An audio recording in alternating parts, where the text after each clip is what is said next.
नमस्कार जय Jagannath Poonam blogger channel को वेलकम।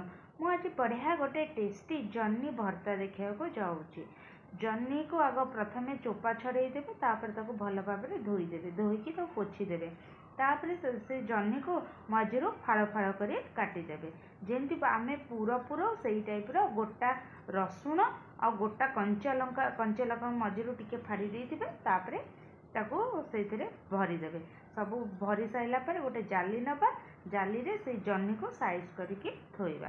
तापर ताको ऊपर टिके भल भाव में तेल मारदबा, मारिकी ताको बसैबा गैस रे। भल कि पोड़ी हो गला पर जेमती हमर बैगण पोड़ा जाए सेमती ओल्टे पोल्टे आम जन्नी को मध्य पोड़ीबा। पोड़ा हो गला पर से जन्नी को काढ़ी दबा। से ठंडा हो गला पर ताको आम पीस पीस करके काटिबा, छोट छोट पीस करके काटिबा।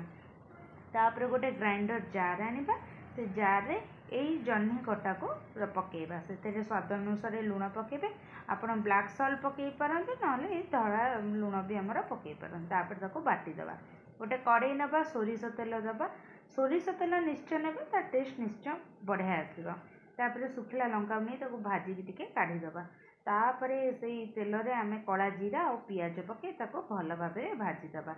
से भाजी गला परे बटा जन्नी को जो आम बाटीचे ताको एथिरे पके भल भाव में कषिदबा।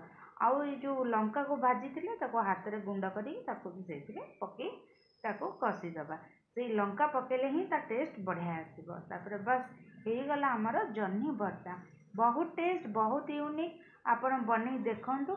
आपण को केमती लागला रेसिपी टी मते निश्चय कमेंट बॉक्स से जणैबे।